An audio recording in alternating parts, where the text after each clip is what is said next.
I don't think I recognize it. Lattori. Lattori. Glacier Racing.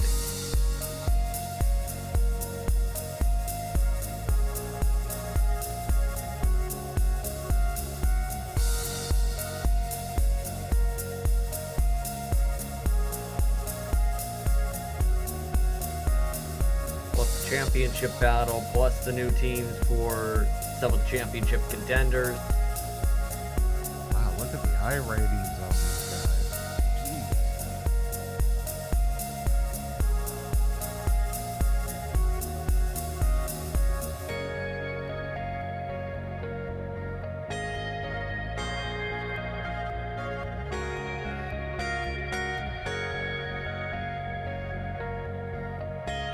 Yeah, I don't think I've ever seen that logo, that club logo before.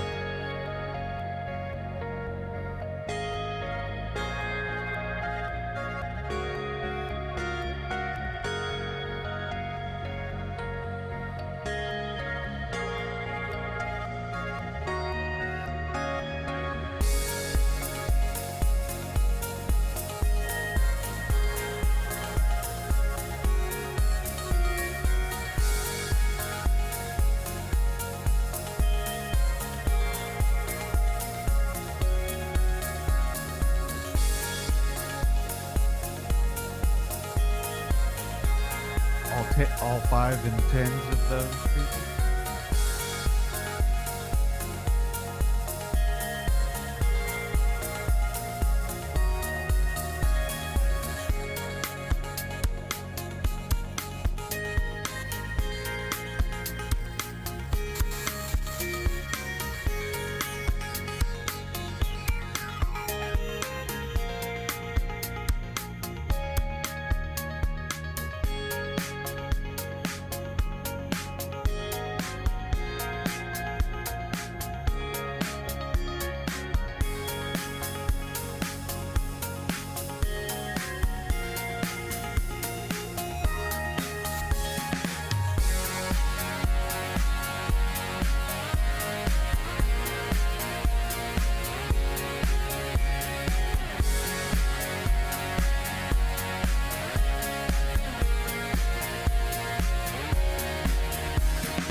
The championship picture has been getting tighter and tighter as the season has gone on. 3 drivers have emerged as the favorites for the Big C's MX-5 Challenge title. 2-time defending champion winner and Robert Hartley has been on form all season. The Excite Racing driver enters today with the best average finish in the series, with 3rd as his best spot.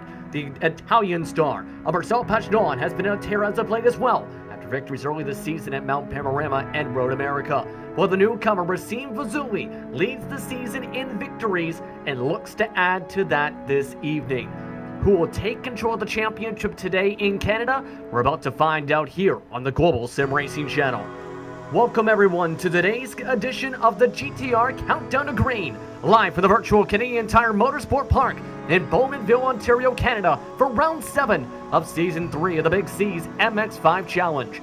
I'm Justin Prince. Alongside with the move tonight will be John Ambrose. Behind the scenes is our director and his brother, Sean Ambrose. And he's using cameras provided by the great Dougie Beer. Today's pre-race coverage is presented by GTR Simulator. GTR's racing simulators are currently used as training aids for professional race car drivers. You too can learn to ace that braking, sharpen those corners, and shave off those vital seconds. Whether you're a professional driver or a gamer looking for a more immersive way to play, GTR has your back. Get started today at gtrsimulator.com.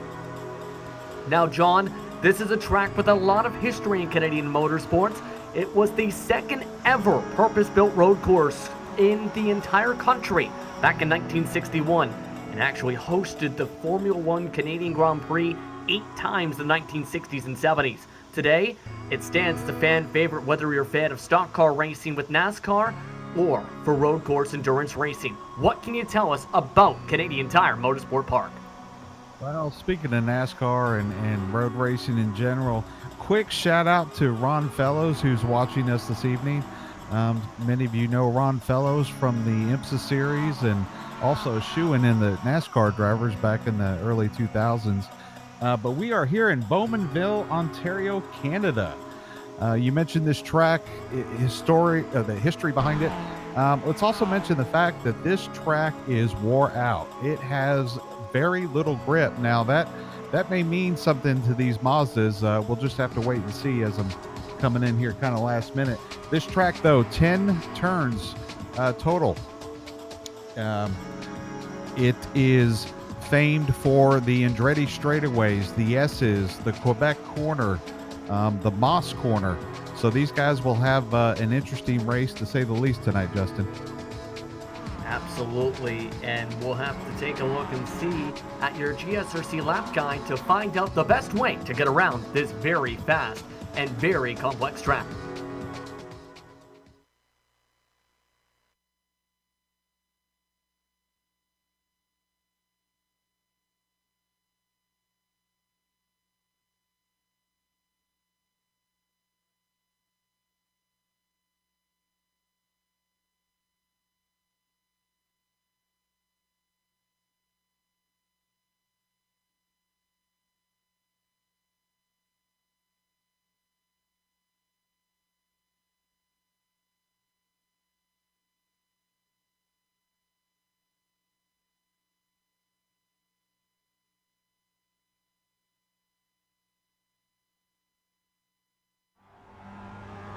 Alright, we're in the GSRC MX-5, so let's do a lap around Motorsports.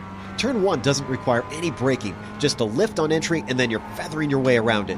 Don't be afraid to really mount the inside curb, but quickly you'll have to switch sides for Clayton. Incredibly, you do very little braking as you come over the blind crest of this nefarious corner. Just like most other cars, you're going to double apex it and you should be able to mash the power down about halfway through. Once again, cross the track and up next is Quebec. Even though this corner opens up on the exit, you don't want to apex it too early. It is definitely possible to get on the gas too soon, and that'll hurt a lot because the cars behind you will be quickly on top of you. Turn 4 is flat out, but try to swing it in from the outside to give yourself a straighter braking zone into Moss. Don't be afraid to get a little deep because the compression really helps the car grip. But despite the heavy braking, it's not often that you see passes into here. It's the exit that really makes the difference because now we begin the long climb up the Andretti Straight. Hesitate to the power out of there and you're just going to get mobbed by everyone who didn't. The draft affects the MX-5 in a big way, so most drivers will try to set themselves up to slingshot past on the way to the S's. I can't stress enough how fast this track is and how few heavy braking zones exist in the Little Miata. You're not going lower than 4th gear over the majority of the lap. Now comes turn 8. This is another one where you're not braking but just letting the car bleed off speed and even getting back to the power at the second apex. Finally, you'll use the left pedal here in a 9. Hug the inside and don't be afraid of the curbs. At last there's White's corner where you can really let it track out all the way on the exit. But hopefully you've now finished a lap around Motorsports.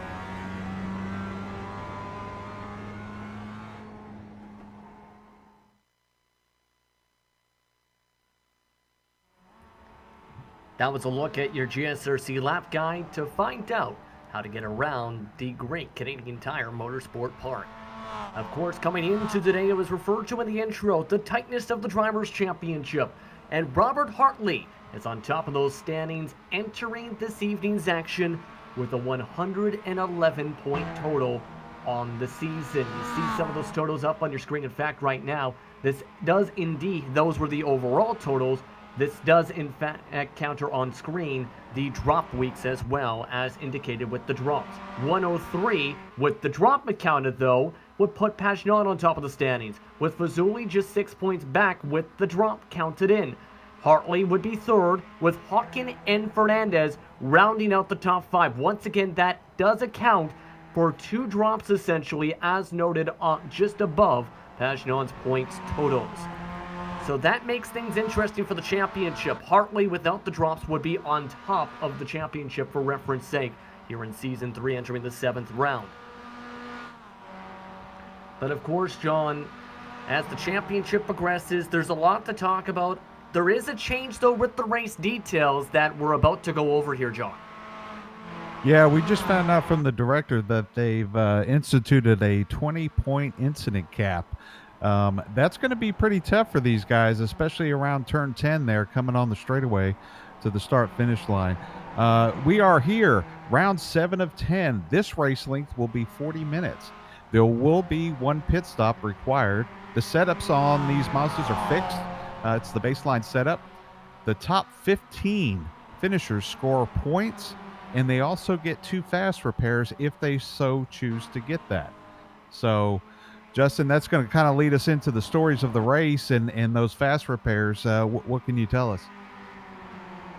Well, of course, with the fast repairs at this track, if you have to use one, it means essentially, John, you're not going to be in contention potentially for the race to win if you have to use it before your scheduled pit stop.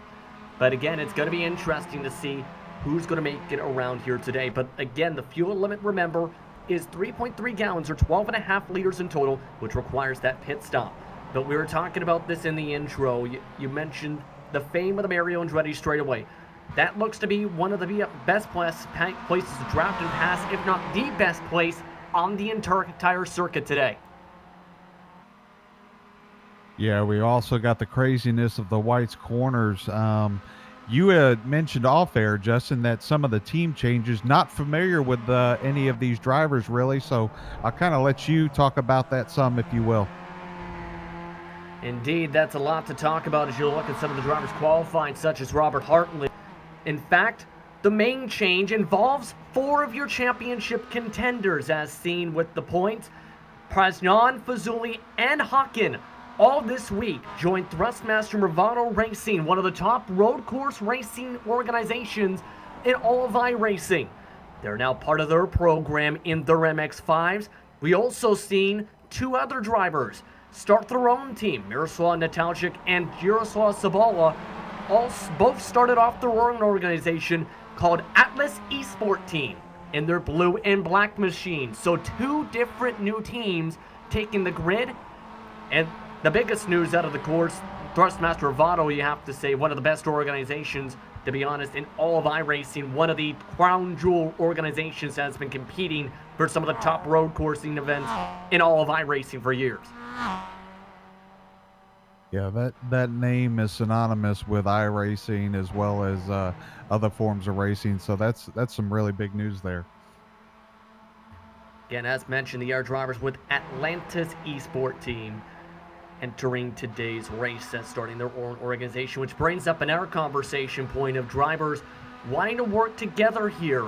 You're in a lot of the teams, especially drivers who say end up having their own, find a lot of friends in organizations in series such as this to be able to work together, such as we're seeing today with the other teams we're looking to watch today, Glacier Racing.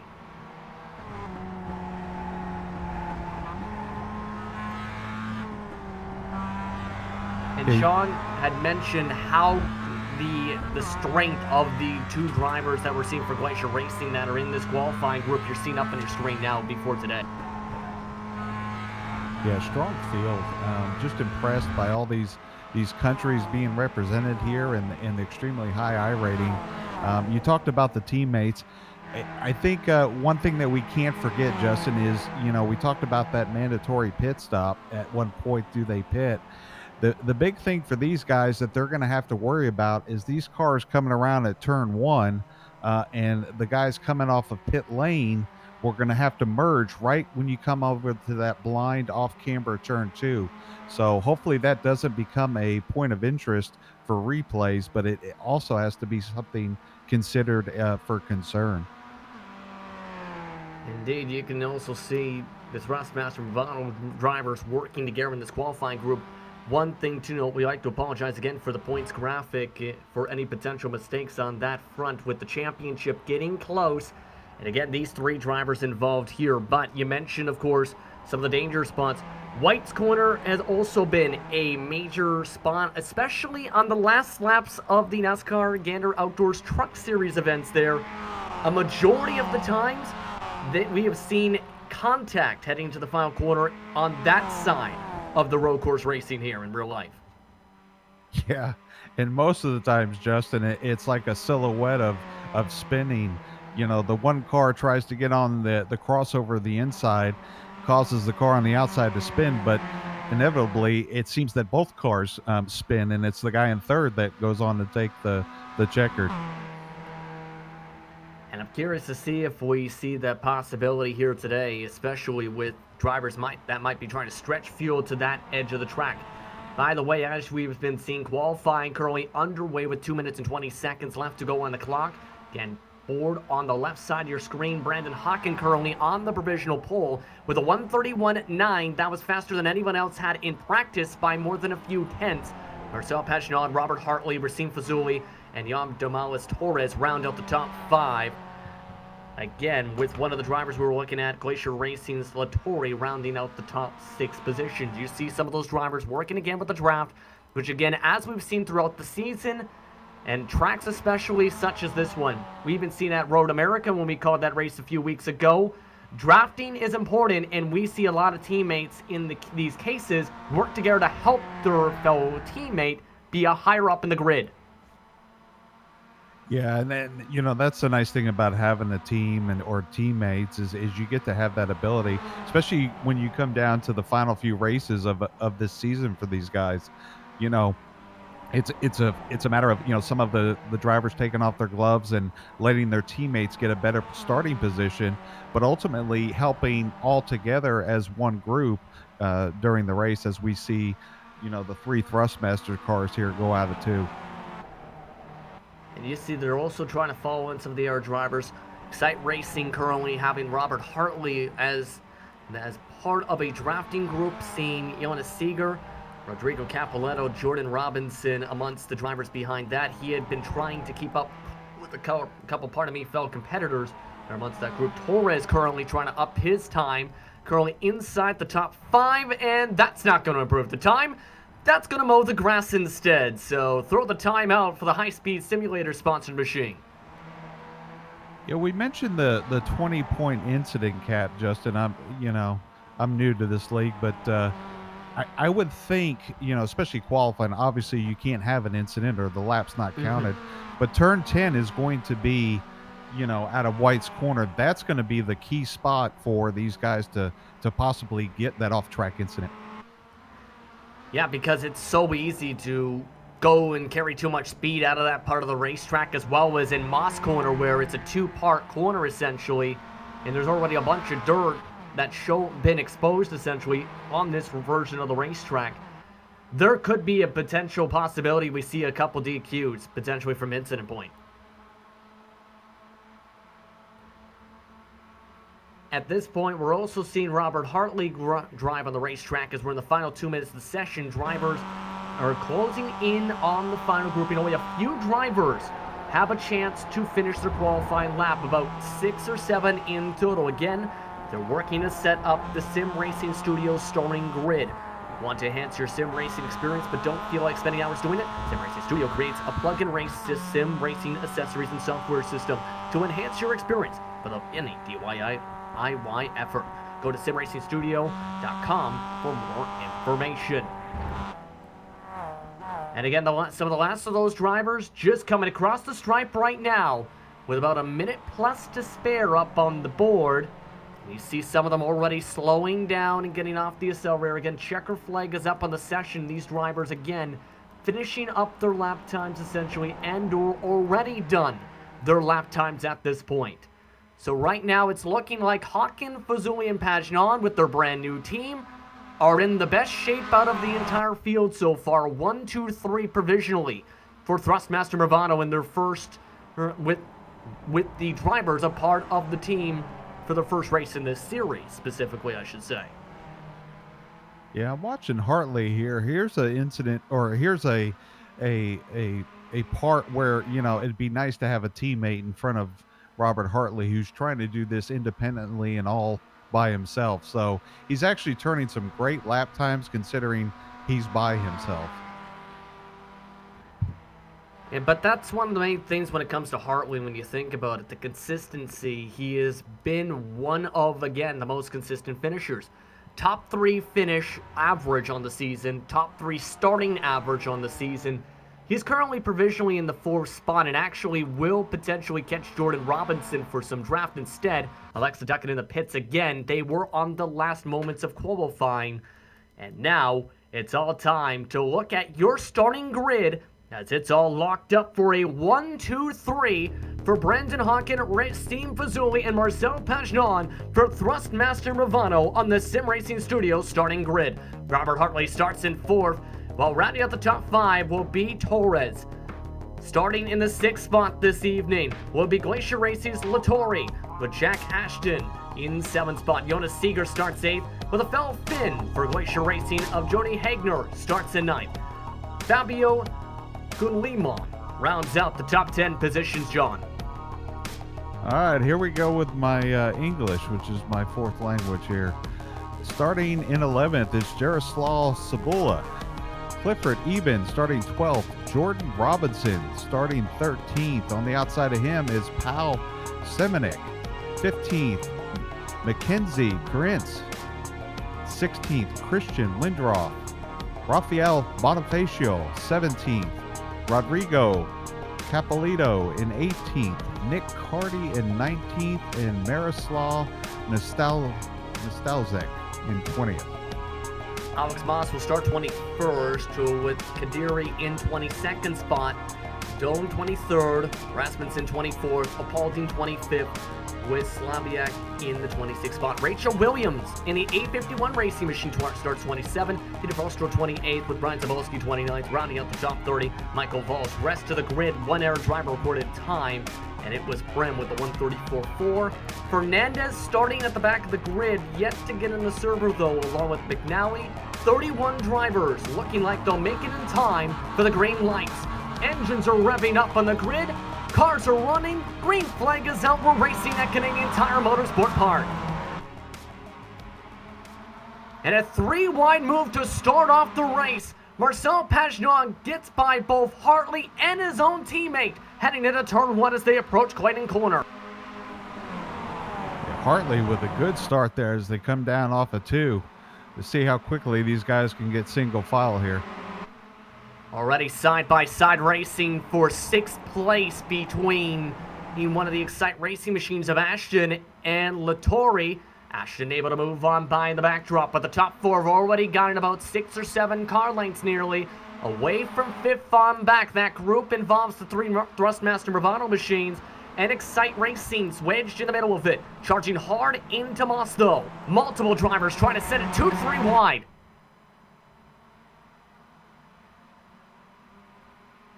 I'm actually shocked, Justin, that they got through Moss Corner there. Every single car has gone through cleanly so far. All 31 who made the grid still rolling in this major pack as they go down the Mario Andretti straightaway to the S's here. And this is going to be an interesting race because this has been one of the cleanest starts of the season so far. Well, it looks like we have a second Excite racer coming up there in 5th position with Jack Ashton. Yeah, Ashton, one of the first times I think we've seen him today in the number 98 machine. It's going to round out the top 5 as they close up the first lap. They have an estimated 26 laps to go. Again, 40 minutes on the clock, having to make a pit stop. As right now they all line up single file. Torres in 6th, Lattori in 7th, Hagner in 8th, Seeger 9th, with Guglielmon rounding out the top 10 positions in the RS Eat, the competition sponsor machine, as you look at the distances between the top 3. Yeah, Alex Moss gets off in turn 2 there. Taking a look, though, at Robert Hartley on board here again. He is in third position and is trying to charge hard. Has been taking it looks like, out of the top 3 out of the Thrustmaster cars, rather. He has been hitting the hardest on the latest in the brakes to try and gain some time. Actually closed up about a car length on the corner exit of Moss there. Yeah, look how tight these guys are from first through ninth. I mean, you could throw a blanket over these guys, Justin. Yeah, you can see some of the draft effect too with this Mario Andretti straightaway, the longest straight on the entire circuit. And you can see that draft helping to get side by side for Fazuli on the outside of the S's. Can he make the line stick? Yes, he can. Move Fazuli up to third. And you mentioned earlier tonight the grip on this racetrack. The last time this track was paved around 2001-ish. That was to meet FIA standards back then. So the grip levels are going to be low despite the track temperature being a fairly cool 81 degrees Fahrenheit at the moment. Yeah, I mean, this facility has everything. It's got blind straightaways, blind corners, high elevation, you know, downhill going into Moss Corners, hard braking zones into 5A and 5B. This track really has everything, and no wonder it's an iconic track. But again, we're looking at, you know, first through ninth here. These guys are just, you would think they would kind of just get into a rhythm and a pace. Ooh, as the third place guy kind of slips up in the braking. You mentioned Hartley out-braking these guys. You can really see it in Moss Corner. Now on board with the driver in 7th spot, that is Lattori we're following with. One of the first times we're seeing him this evening. Again, racing for Glacier Racing, one is the Super Fins, as some may call. I-rating of 6,540. And 6,960, in fact, 6,540 is his teammate just behind him, showing the Finns' strength here this evening.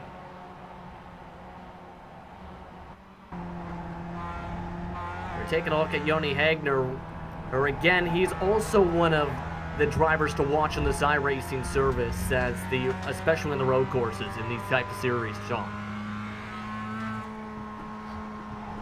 Yeah, that's very impressive, the strength of field in these guys' I-ratings. Yes, indeed. I got to bring up, though, here, these first 3 runners, obviously they're teammates, and so is 4th and 5th. But racing like this, there is going to be some incidents that are going to happen here. You can't run like this, you know, lap after lap. The 3 Thrustmaster drivers seem to be settled in 1, 2, 3 and not worried about changing positions. But you have Hartley back there and you've got Ashton. They want to get by. So they're going to have... There's the contact with Ashton. In fact, Ashton spun around in Moss. He gets off the racetrack and loses a bunch of time, the Excite Racing machine. And we're going to take a look at this one because contact came from behind. It looked like from Torres. That was what I think you were just referring to there. Yeah, this is exactly what I was talking about. You can't run like this lap after lap without something like that happening. It's the accordion effect. Now they've separated out, but that incident right there was just, well, it was bound to happen, Justin. And he just got the black flag. Torres did for avoidable contact, the first event of the race. So put Torres with a black flag on the racetrack. So that's going to lose Torres' track position as he ducks down this time by. And with him being amongst the drivers in the top 10 in points, not going to help him as now we head back to the front where the Thrustmaster Movado machines continue to stay in control. 1, 2, 3 Movado at the moment.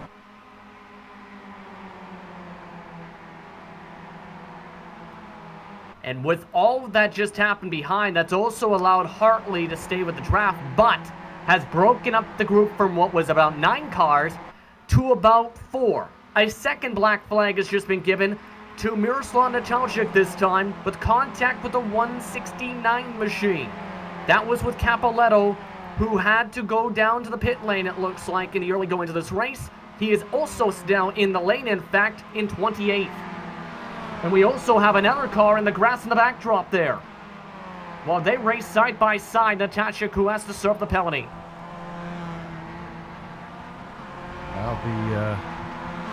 The league really coming down hard on these black flags, as they should, with this tight points race. Absolutely, because again, a championship is on the line, and there is a lot to think about. Again, the top 15 drivers do score points. As you look at one of the air battles, this is again now Ashton, who fell back all the way down the order to 13th position after the contact, and is already gaining some decent time, trying to catch up now to Jordan Robinson, racing with Rafael Bonifacio. If you're a team manager or someone in Hartley's ear, you've got to be telling them right now, look, keep the draft, these guys, keep them in front of you, but don't try to pass right now. Let's try to do maybe a pit strategy or an off-sequence strategy to get some track position. This is just right now, it's kind of David versus Goliath. When you got 3 cars in front of you that's willing to do, well, what they're doing right now, and that is just runs 1, 2, 3. Meanwhile, we have more drivers from OTR having to duck down. Rasmussen has just ducked down to the lane. And we have seen some early pit stop strategy from some drivers before. We already seen Lindroff come down. And we have also seen a couple other drivers have to come down. Torres went a second time down the pit lane. Still with the lead group on your screen, though. You see the gap on the left side of your screen. About 1 second between the drivers 1st through 5th now. But just 8/10 1st through 4th as the drivers try and slingshot and save fuel off each other. Which again, fuel could be crucial here with this law, especially on some of the long straights. Yeah, it looks like we've got, is that Glacier Racing in 5th and 6th right there? Yes, indeed. They actually have caught up to the group this time. That is Lattori working with Hagner to gain a lot of time. And we were talking a bit about this again with Hagner. You're a talented driver, already helping him and his teammate. Able to catch up to the back end of Hartley again. All 4 drivers in the top 4, a part of the championship fight.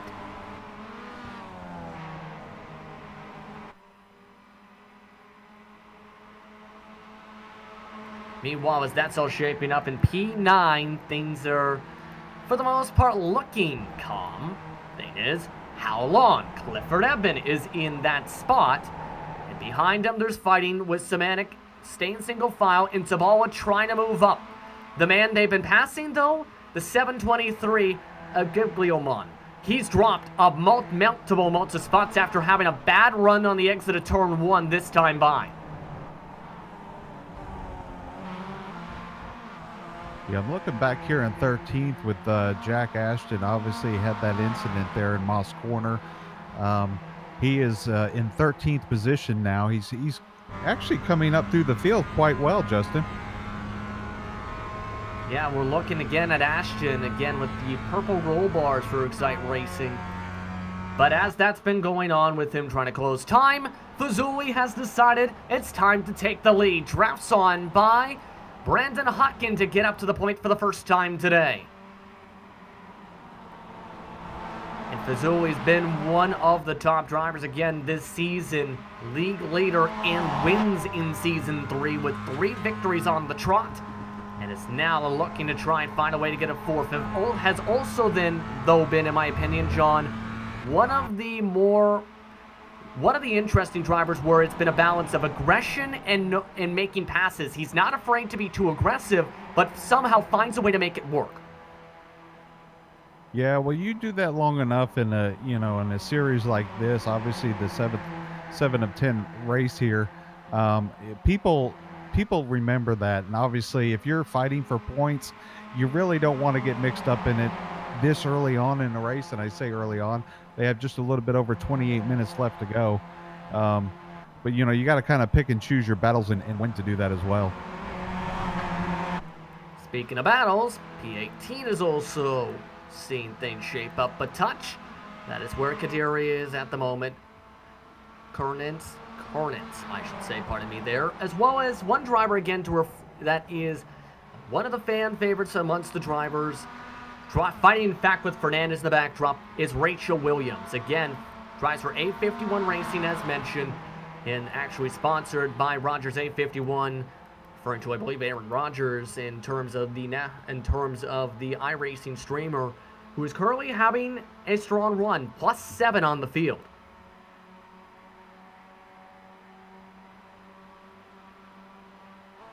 And you can see Fernandez amongst that battle too, having a rough day though. Remember, he was in the top 5. That's the elf car on the outside line making the pass. That has not been good, looking good. Started 31st, 32nd, 2 laps down, missed the start, remember. That could be crucial because, again, no points for the top 15, and he had a lot of ground to make up. Drops or no drops, John? Yeah, well, you know, anything's possible here, but... Oh, trouble in front of him. Kadiri making contact, hits the inside wall. That was with Mackenzie Cornians. And take a look at this. This again, the green and red machine making door-to-door contact with the 94 that has already seen a ton of nose damage.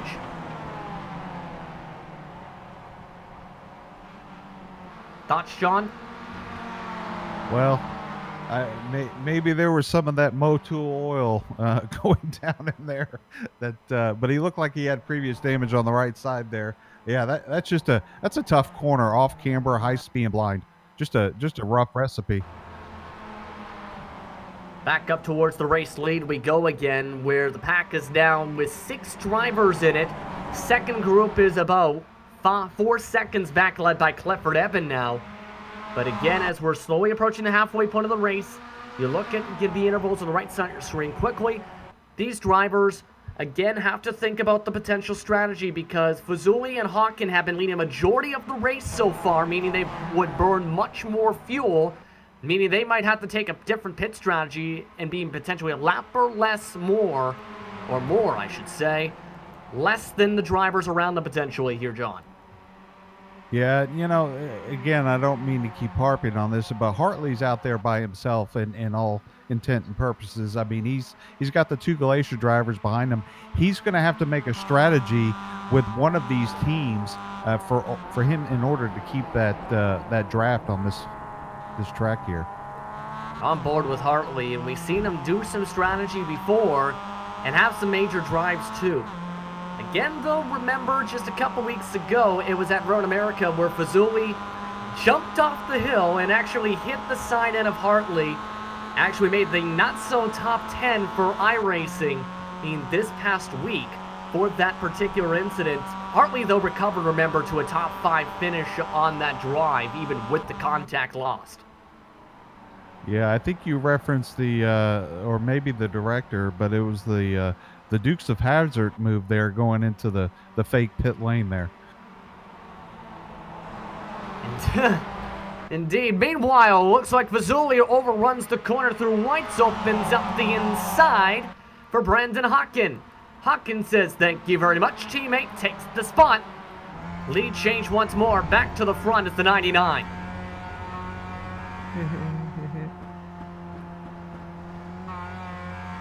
And you can see again, however, as this has been going on, Pagenaud's just been just steadily running in his number 4 machine in 3rd spot. Has not made a move really for the lead or really any passes since that good start.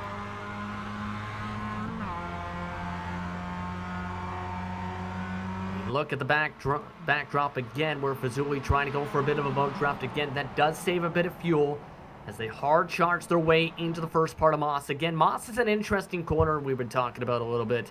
It's a double apex, essentially. You have to hard brake your way and sweep it into the first part. Then there's that little tiny short chute that leads to the second hard right down to the chicane before you head down to here to the John Andretti straightaway, where you're either trying to pass, John, or you're bump drafting. Yeah, let's look at Clifford Eben here in 7th. He is under major attack with the 71 car. Let's see what he does here going into the S's. But they have a big group here of about 6-7 cars. He is pushing him. Yeah, again, you see that battle. Again, that's the second group. And right now, they're currently about a few tenths off a lap. Right now, the leader's running 132.9s to 132.7s. While this group is running the 132.2s to the 5s, essentially. As you see, this is not going to help that group. It's going to get broken up now as Robinson moves up the spot. But look who's with them. It's Ashton. Yeah, Ashton's kind of marred there behind those two cars trying to get through there. He's going to take the outside into turn 2. Actually, he cuts back in line. He cuts to the inside, in fact. To make the pass to Clayton as they approach Quebec, the third corner on this racetrack. Again, an estimated 14 laps to go this time by for the drivers. 22 minutes and 10 seconds in closing up on the clock on the left side of your screen here at Canadian Tire Motorsport Park. But it's been a heck of a recovery drive, though, for Ashton. Remember, he was in 5th spot before that contact from behind. Let's check in on Rachel Williams, meanwhile. She is also now gaining spots again, leading her group right now in 18th spot after making the pass on the 95 machine. 95 tries to charge hard as Mackenzie nearly ran over the back end of the green, blue, and white machine. Yeah, I'm kind of shocked that Mackenzie is still able to get such good speed with the damage that's on that Mazda.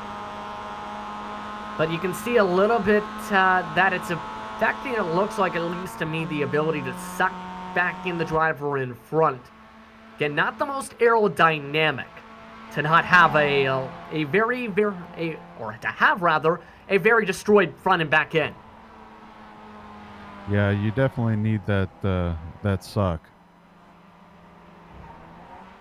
Yes, especially with a track like this. Again, we have seen a few drivers duck down the 723 of Giggleman, I should say, come down as we continue to race along here.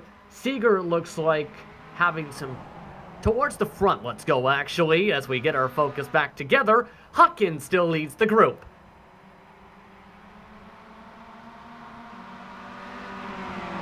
Should note, we have also seen the 16 of Yonda Seeger have a technical issue that looks like he is now off the track, was in 12th before his issue. Meanwhile, Eben has also had an apparent issue.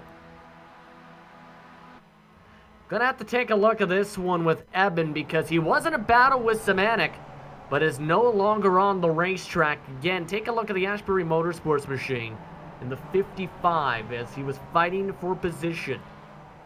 It looks like, at least to me though, right about here, it became a tech issue. So 2 drivers inside the top 12 losing their spots just in a Thanos snap, so to speak. As that's all gone on though, top 2 have actually gained some ground on third on back. We have also seen the pit window open up for some of the lead cars. Ashton has come down this time by John. Yeah, great move. He was kind of marred there in traffic, and I think pitting now was a great strategy call for him to try to recover from that incident. We got to wonder, though, if his teammate, Robert Hartley, who's kind of taken a back seat into 5th position now, he could have just deliberately done that to kind of save some fuel to get an extra lap or 2 before he pits.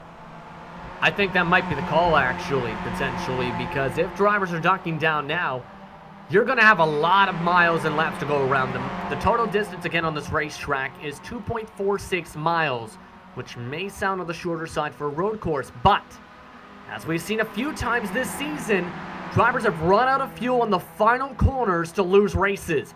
As the leaders swap spots again, Fazuli back to the point. You can really see the headlights starting to shine on the track, Justin, as the sun is setting here in Canada. Yeah, it's gonna...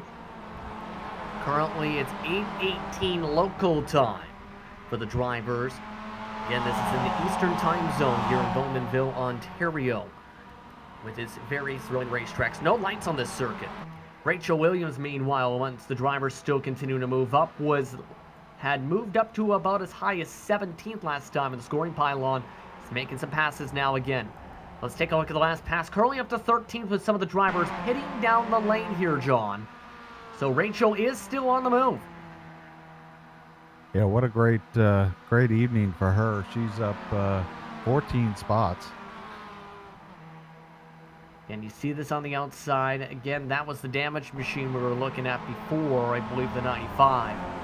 And able to draft on by again with ease down the Mario Andretti straight away. Back live now as Rachel is back to the lead car of the group. Has actually had a second driver, making a third or fourth come on through as errors have hit, including the 95 machine for Mackenzie.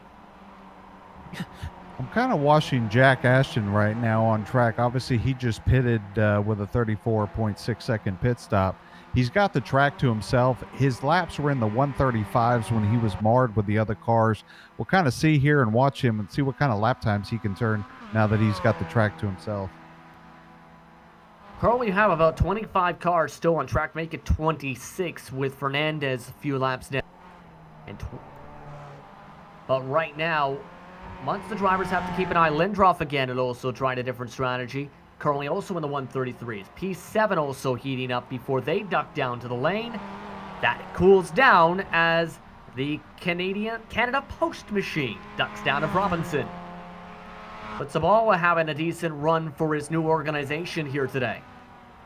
Yeah, I was just going to mention that's that new Atlantis team that you mentioned at the top of the show there. You see a couple other drivers in the pit lane as well as we look at the Atlantis Racing Team machine. You see on the back end of the car, in fact, the motto, keep calm and love racing. And Sabala was loving his performance so far. +4 from the starting grid, however, has been running a good pace amongst the drivers that have been in the second and third group throughout the day today. Meanwhile, the lead also seeing some activity pick up again, as Fazuli still leads that group. Hawken, Pagnon, followed by Lattori, Hartley, and Hegner inside the top 6. Now it becomes the question, when do they pit? They have about an estimated 10 laps to go this time. Yeah, they're going to have to pit here in the next 2 laps. It's just a question of who goes with who. Well, you have to think that Thrustmaster will be, of course, the Mabano machines, rather, will be talking to each other. They all decide to duck down the same time and ditch everyone else on the racetrack. Fazuli, Hawken, and Pagnon all come in, leaving Lattori, Hartley, and Hegner to work with each other. Yeah, now we're going to see whether or not Hartley goes with these Glacier drivers or if he's going to go on his own. I have a feeling these 3 are going to pit next time by. Yeah, you see the drivers in the pit lane right now. Some of the drivers that have come down have already had 16-second stops, but they've pushed the fuel longer. We'll see how long the stops are. 12.6 to 13 seconds. Able to take a bit less fuel since they ran about 5-10 more laps compared to some of the others who have ducked down already. And you saw them taking tires too, which obviously this worn-out track is going to pay dividends. And now a chance to push, but again, it's also a time to push if you're one of these 3 drivers, because you now have the top 3 drivers in front of you essentially undercut you. So this is a chance that there's the chance that they lose some time here to that group, but they will have 1 lap fresher tires if they elect to come down this time, and then some.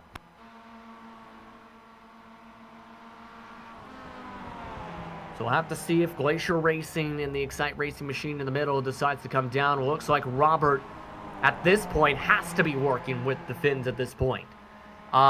Take that back. He stays out. The Finns come in. So Robert Hartley stays on his own. This is a similar strategy to Road America. But now Glacier Racing has come in trying to keep up with the Movano cars. Yeah, interesting call there, because Hartley was obviously losing time and losing ground in between those 2 Glacier cars. So I don't know what the strategy here is going to be for him, but obviously he's done it right this year. He's, as you mentioned, his stats kind of speak for themselves. We've seen him run in qualifying on his own in the 132.7s, but again, these are older tires. So we'll have to see. Again, we're staying on Hartley for the time being. Currently has an advantage of 26 seconds Joni Hagner has actually jumped Fazuli, Pejnon, and Hakan. Lattori did not.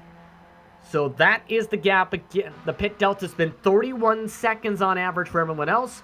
As we go and look back to that group now that is already reconnected. Again, Hagner now in the provisional lead. So the extra lap has actually worked since they took one less second of fuel that 42. Let's see Hartley come in here. Gonna look back at Hartley again. He's working his way now through the S's. And no, he's going to go as long as he can. I think he feels he might be faster on his own. What?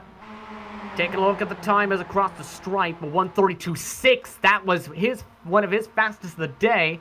But the group fights along down the John Andretti straight. This is going to hold them up a touch as Fazuli's up to the original lead for the time being. Again, they have to gain 26.5 seconds. That still has to change via pit stop. Have to keep an eye on what the times are going to be in this group now as Fazuli leads them across the stripe. Times in this group at the moment, 1:32.7s to 6s. Right now, Hartley is actually faster on his own, John.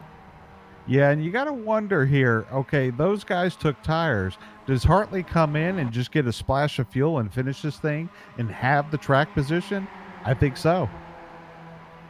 I think there's a chance. By the way, Williams applauding amongst the drivers who have come into the pit lane here. And Williams had gone as high as 7th spot before coming down the lane.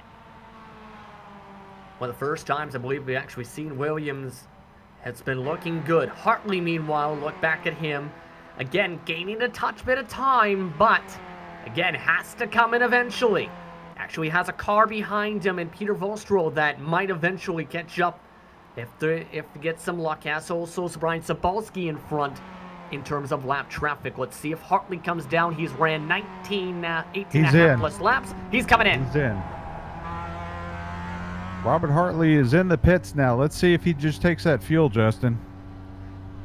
And if the lead pack keeps fighting, there's a chance he comes out as the race leader, because that group, while 26 seconds back when he entered the line, has been now side by side coming to the S's.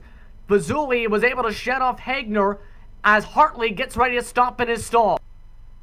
Keep an eye on that ticker on the left side of your screen as the lead pack gets ready to pass on by in the front stretch. That time on the bottom side of your screen, Hartley inside the lane, coming off the stalls. Fazuli able to jump him, but Hartley's able to keep up with the lead group. Is going to be mixed into the back end of it for the time being. Yeah, you saw him take left side tires there. It's probably, well, that's what the leaders did as well, so.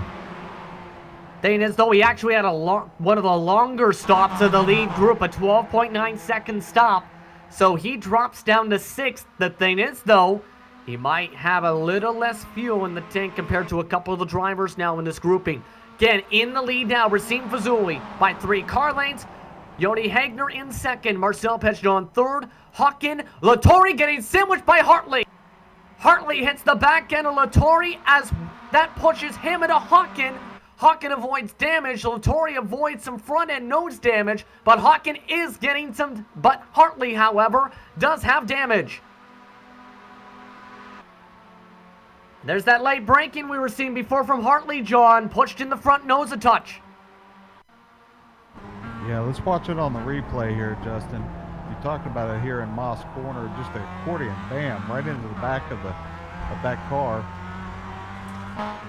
And that actually, as you've seen, did damage the back end of Lattori's car a decent little bit.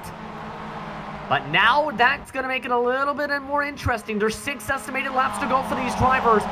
What will they do at this point? Fazuli again in the race lead, looking for back-to-back victories and to close the points gap even more so. Yeah, I talked about it earlier. You can't race like this. I mean, there's going to have to be some argy-bargy and a little give and take. And obviously, Moss Corner seems to be the place to do it. Drivers now going through Quebec this time. As Fazuli still looks like actually the best out of the whole group on the exit of Quebec, has pulled away some more ground on Hagner as he tries to break the slipstream. Are breaking back into Moss. Fazuli continues to ride all the way to the top of the apex. Everyone else tries to late break to follow and closes back up the gap that Fazuli gained through Quebec.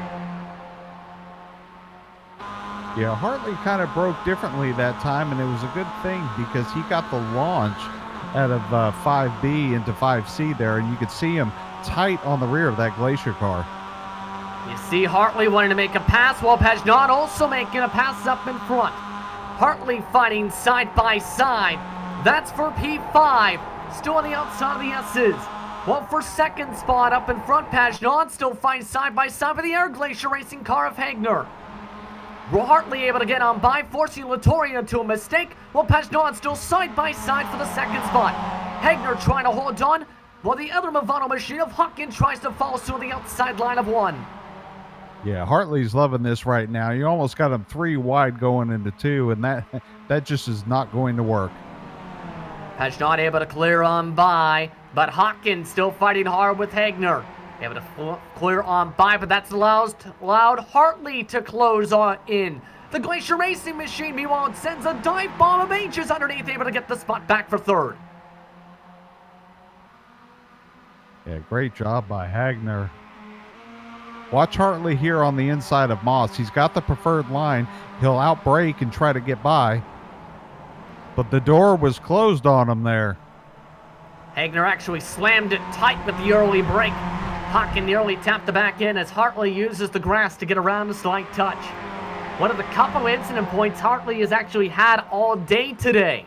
Even with the contact, Lattori, though, is still trying to hold on to the back end of the group of 6 drivers with an estimated 4 laps to go, 5:50 to go on the clock.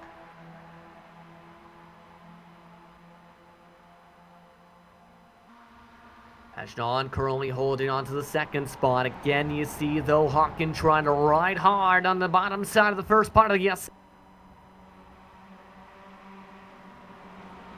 We've got these 3 Thrustmaster cars broken up now, Justin. And, oh, man, are they using the grass? Fazuli just way out there. I think the grass is almost gone already. You can see the tire marks at this point, John, from how much some of the drivers have been going wide on through White's corner today. Yeah, hopefully that doesn't cause his incident cap to get close to 20. It's actually been a fairly clean race that we haven't seen really many incidents in today, and the drivers have been showing the fight amongst this clean racing. Hawkin actually bump drafting third spot now in Hagner. Yeah, this is a difficult spot to do that going into the Moss corner of 5A here. Let's see what Hartley can do on the braking. And Hagner's actually early braking. Again, Hawkin, I think, might have made a slight touch bit of contact again. It looks like Hagner's having the earliest braking out of the top 4 now in the corner.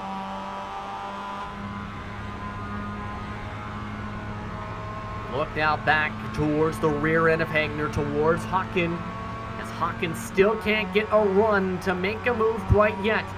Meanwhile, up in front of them here on the John Andretti straightaway, Pagenaud having to deal with a side-by-side with contact. Pagenaud sent spinning. Hartley takes evasive action. Pagenaud spun into the S's as Hartley goes to the grass. And take a look at the replay here. This was contact with one of the Glacier Racing machines. They were side by side heading towards the S's. Well, you had 2 drivers there, Justin, trying to make a move at the same exact time, and that was clearly a racing incident. You had the Thrustmaster driver trying to pass his teammate on the inside in the Glacier while he was trying to pass the Thrustmaster driver. And this is immediately drawing the black flag for Joni Hagner. Takes him out of contention for the win, as you see on board again.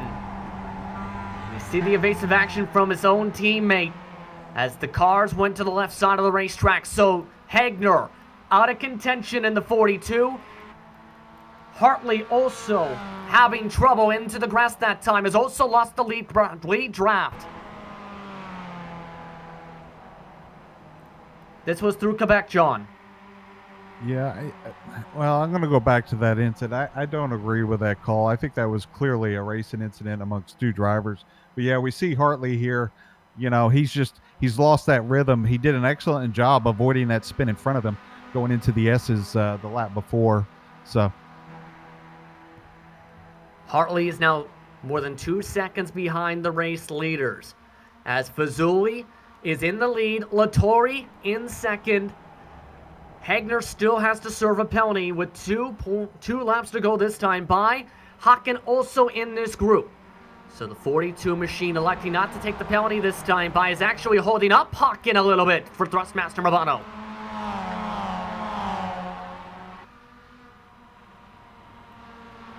And you have to wonder what Hocken has to be thinking here. Losing time now. Stuck behind Hagner. Finally gets on by here, John. Took a lot of time, though. Might be out of the reach of the draft of Lattori.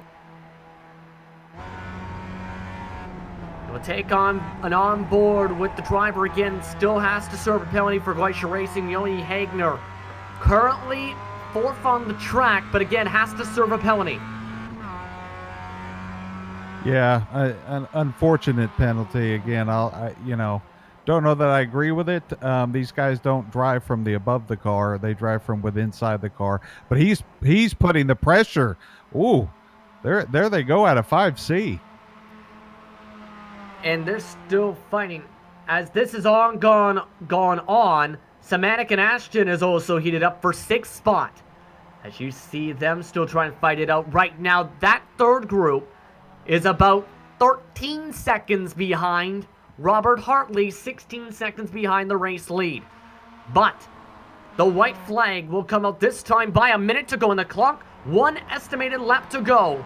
And it looks to be a 2-driver fight. Rasim Fazuli looking for his 4th victory on the trot, while Glacier Racing's Yari Lattori tries to make the upset and break apart the championship bubble, while Brandon Hocken waits behind him. 1 to go at Canadian Tire Motorsport Park. Yeah, and Hagner came in to serve that penalty there, Justin. So we've got the top 3 here with Hartley. He's not going to be able to catch these guys here on this last lap, but let's see if the 3rd place finisher can catch up here into Moss Corner. You see the penalty being served on the racetrack. As you take a look now at the top 3, Hocken tries to gain some draft. Fazuli trying to lead the group. Half a lap to get around the circuit. Lattori sends it in hard through Moss. Closes the gap down to a car length and a half. Gonna have to hope for a draft though down the John Andretti steering away.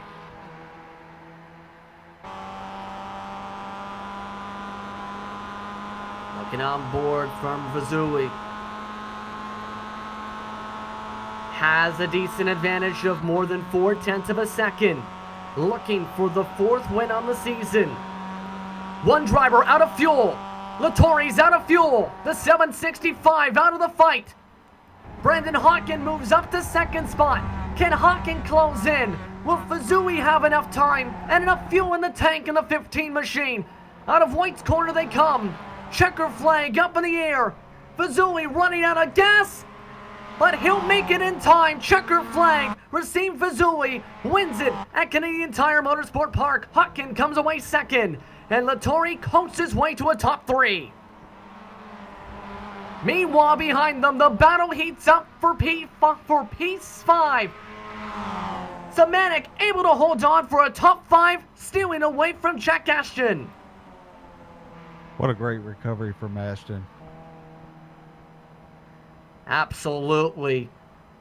Robinson ends up getting inside the top 10. Lindroff had finished off in 11th spot. Hagner already crashed the car. As Doan finishes 12th, Natalchnik in 13th, Carty and McKenzie rounding out the top 15 as they come across the stripe. Last of the drivers coming across. P19 also seeing some activity with Brian Sobolski.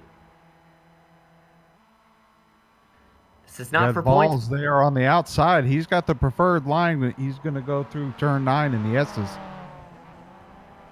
Falls trying to fight on the onside of the S's. Into White's quarter, Sobolski charges hard, hits the rumble strip. The green VRS machine turns him. Oh! Vols turns him for 19th. Again, that was not for points. Wow. Let's watch this. Have to take a look at this one.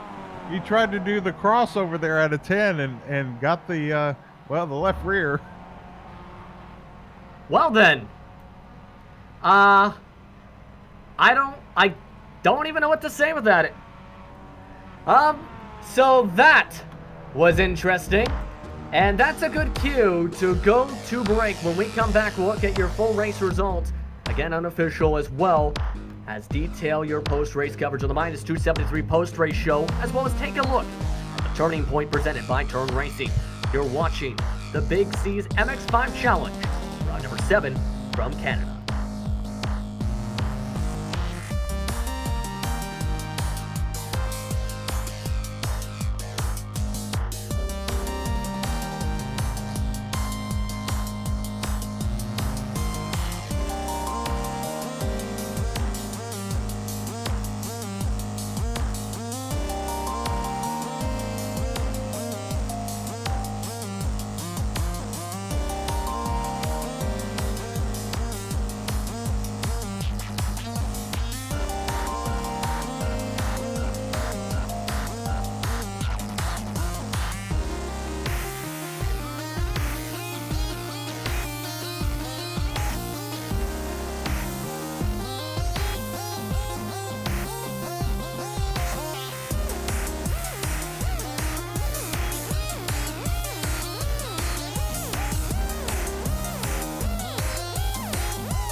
Welcome back, everyone, to Bowmanville, Ontario for tonight's coverage of the Big C's MX-5 Challenge. It was a wild, once again, edition of the series with round number 7 here at Canadian Tire Motorsports Park.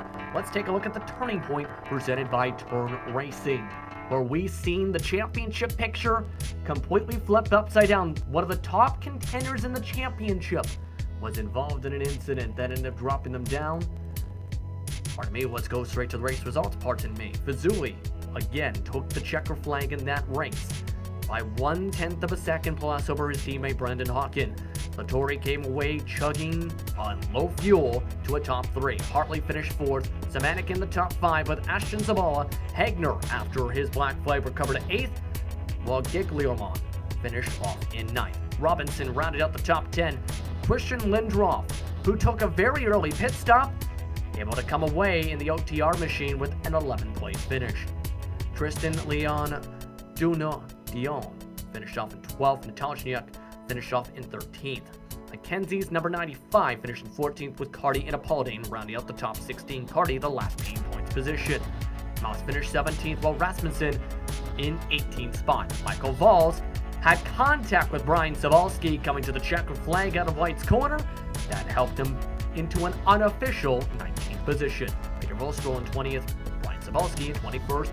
Rachel Adams had to take a second pit stop, it appears. Went from what was looking to be a top 20 finish to 22nd. One of a couple drivers having to take a second pit stop. Once the air drivers, now the rest lapped down. Brem, first car lapped down in 23rd. Slaviak in 24th. Pagnon, after the contact, drops 2 laps down out of the points in 25th. Major blow to his championship hopes to keep up with Robert Hartley. Fernandez in 26th. Verstrom is also 2 laps down, with Gary 27th had technical issues. Clifford Eben also with issues in 28th, with Bonifacio and Seeger also ending their races early, rounding up the top 30. Torres missed the start early. Torres ended up getting a black flag, then parked the car after a second pit stop. Finished off in 21st. Capoeto 22 laps down, 32nd. McNally did not make the start today. That's a look at your unofficial race results to kick things off for the minus 273 post-race show.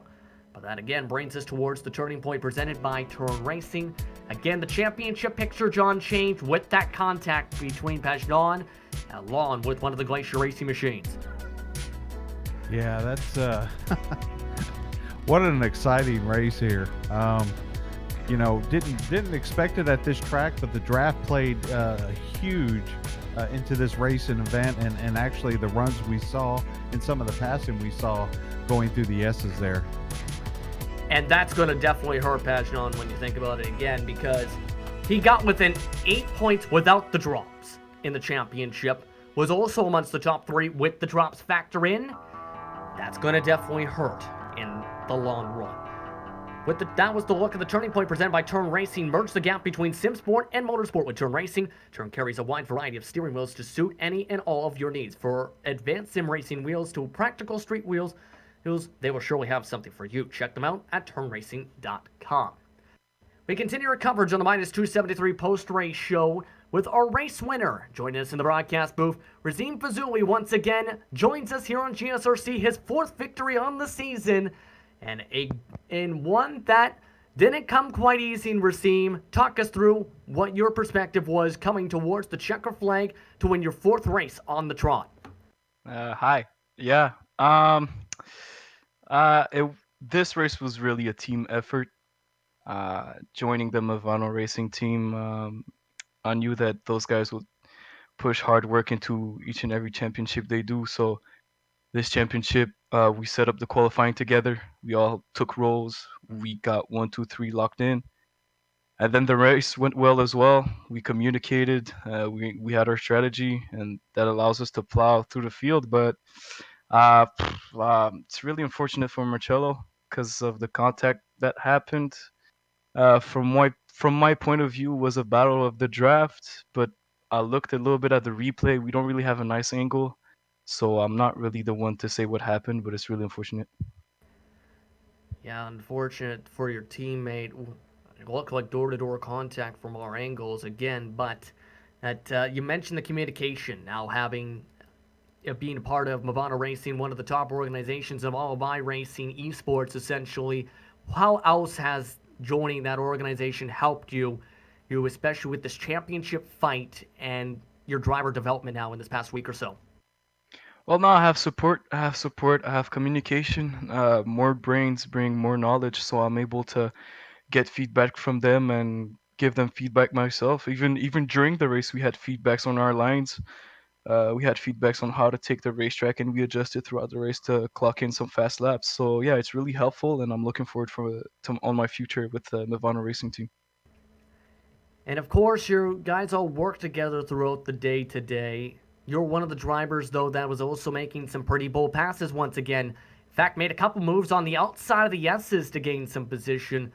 And how was the car trying to move your way up through the field to put yourself in the position to be your lead car essentially for your teammates most of the race today?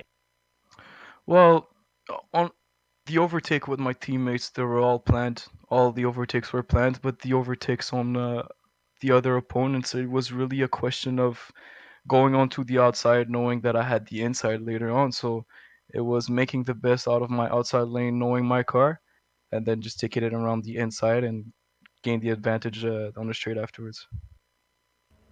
Of course, this is going to help your championship hopes, of course. We were talking about this earlier today. The season leader in victories, and with a couple races to go in a great position to try and compete with the two-time defending champion Robert Hartley as we head into the closing stages of season 3. How are you feeling about the championship fight and the pressure to try and come away with the title as currently with those 4 victories? It's exciting. I'm looking forward to it, but I'm really focused on every race. I'll make sure I stay in the moment, and I'll make sure I'm enjoying myself. Real quickly, next race is at Charlotte Motor Speedway. It is at the Roval. Your thoughts on going to the Roval? This, mind you, I believe is with the chicane, and well, the bus stop. I believe this week, next week. Yeah, I was gonna mention that. Yeah, I love the track. I really love the track, but I'm looking forward for the 2019 version to update it on iRacing because those bumps, man, they can kill your race in a blink of an eye. So, but we're gonna practice. We're gonna go there. We're gonna practice. We're gonna find a way around them. Anyone you want to thank before you let you go here today? Yeah, I want to thank the Movano Racing team for the support and the great work we had today, and I want to thank all the sponsors: SimRacing Studio, Turn Racing, Minus 273, GTR Simulator. I want to thank GSRC for the great coverage as always, and last but not least, I want to thank Clifford Eben for this amazing racing league. Thank you very much for the time, Rasim. Yep, Congratulations on the 4th victory on the season. thank you very much. Rasim Fazuli with his 4th victory of 2019. Standing by with John Ambrose is the 2nd place finisher Brandon Hawken, who also gained a couple more points in the championship fight to keep up on top of the podium. John? Yeah, Brandon starting on the pole today with a great qualifying effort, coming home in second. Brandon, you guys swapped the lead quite a bit, and obviously you're starting with a new team, a new sponsor this race. Maybe we should add like Toro or Still or Husqvarna because you were kind of mowing the grass there in 10. Oh, thanks. Yeah. Yeah, that was a race for sure. Yeah, me, Marcello, and Racine, we're all getting along really well, and yeah, some really good teamwork all throughout the race. Pitted together, came out on top mostly, and yeah, it was just a shame for a couple incidents, but yeah, that was a ton of fun. So, Brandon, tell us about what it's like running with teammates 1, 2, 3. I mean, there for about 8 laps, you guys could throw a blanket on between first and eighth position. Is it frustrating at times? Is it more beneficial? What's it like having the being surrounded by the teammates? I think it's beneficial for sure, especially at a track like Mosport where draft is such a big thing. Yeah, like if we can all just stay together and use each other's draft, it makes things a lot easier for. Well, we definitely saw that. Were you privy to have a look at that incident there going into the S's off the straightaway? Oh, the one with Marcello. Yes, yes. I haven't looked back at it again, but yeah, I'll definitely have to see it. Yeah, it wasn't pretty. Yeah, it would have been nice to see us maybe get a 1, 2, 3, but yeah, a little unfortunate, but still happy to get a 1, 2. Well, let's go to the points. Obviously, a great finish for you this evening here at Mosport. You're going into Charlotte the next race. How do you feel like you're? Do you like that track? Is that a track you're comfortable with, or is that something you're going to have to learn? I haven't driven on it much, but I do like it a lot. So yeah, it'll be interesting to see how it goes next week, because that's going to be another really draft heavy track, and especially with the chicane on the back straightaway, it's gonna make for some action. I think for sure it's gonna be. All righty. Anybody you'd like to thank, Brandon, before we let you go here? Oh yeah, for sure. Yeah, I'd like to thank my teammates at Thrustmaster Movano, and I've only been on the team for 2 weeks, but they make me feel at home, and it's been really good so far. So, yeah, congrats to Racine for the awesome race. Marcello, we all worked together really nicely, and I don't know if it was like misinterpreted or heard wrong or something, but I heard Ron Fellows was watching or something. So hey Ron, if you're there, um, yeah, that was a really great race. That was a lot of fun. Thank you Yeah. guys too.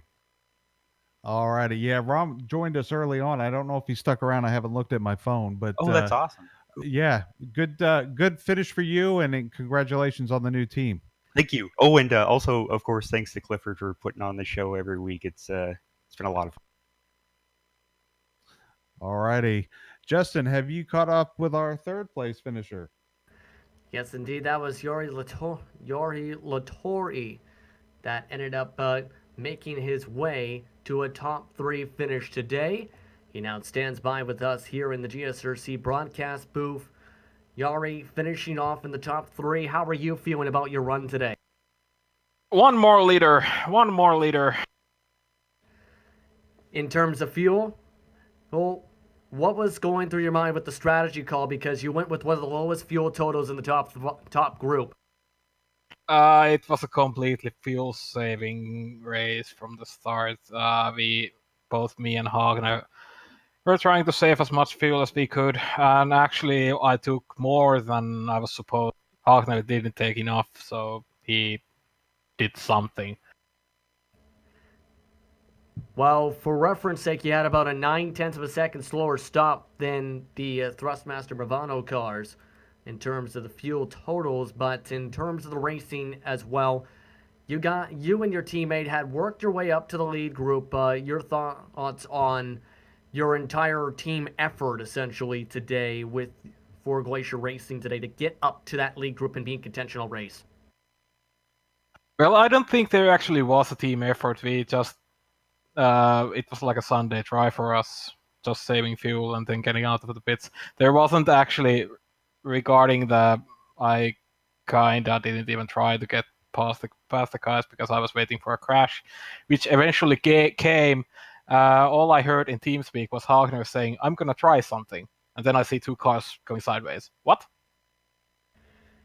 Yeah, I was gonna say, what happened afterwards? What was the kind of the reaction like after the contact? Because that was with one of the championship contenders in Pagnon.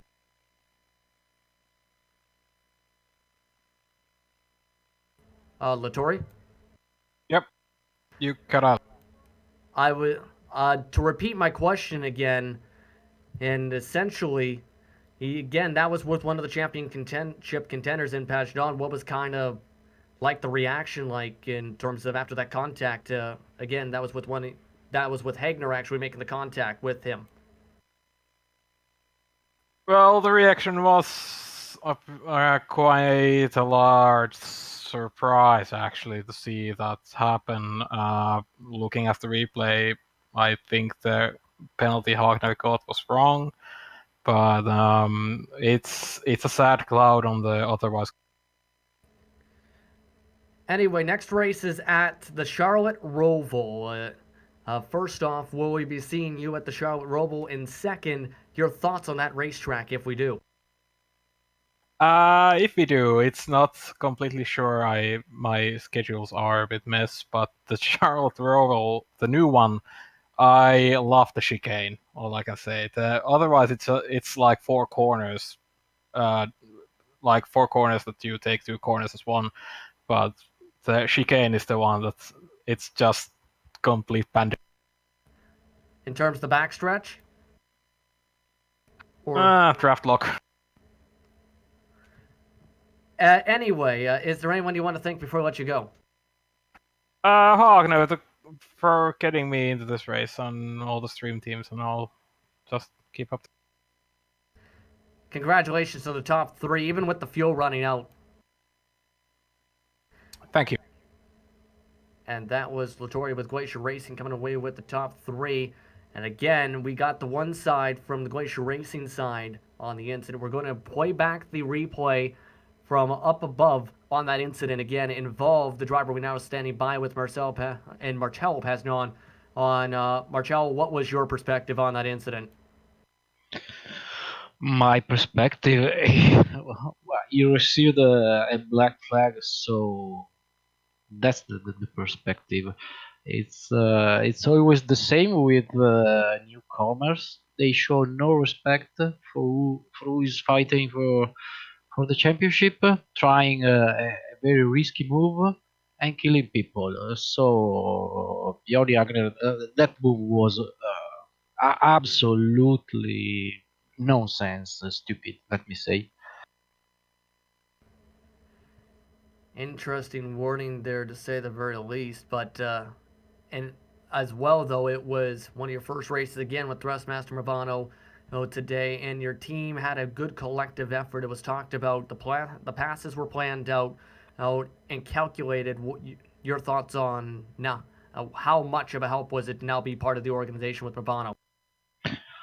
But yeah, I was racing like always, but learning from my new teammates because they are different styles from mine. So we were talking about lines, about saving fuel, and yeah, it's a lot of fun racing in a team, in a great team. Of course, now you and your teammates going to have to prepare the next race at the Charlotte Roval. Track's known with its newest iteration to have, well, the bus stop in the back, the final chicane, and turtles. Lots and lots of turtles. Your thoughts on the Roval? I really hate that configuration. No, no way. I will. I think I will die on myself. Hopefully we see you survive to the checker flag at the Roval. Though, phrasing and not intended there, I apologize again. But anyone you want to thank before I let you go? Yeah, all my teammates, Racing, Brandon, and yeah, my team, Mivan Racing, and all the guys in the team supporting us. Thank you very much for the time, Marcello. Bye. Thank you. Thank you very much. That was Marcello Pagnon coming away today after the incident, all the way down in 25th. John, it was a wild race today. Your final thoughts before we wrap up today's minus 273 post-race show. Well, Justin, it was a wild race. Hopefully, these drivers will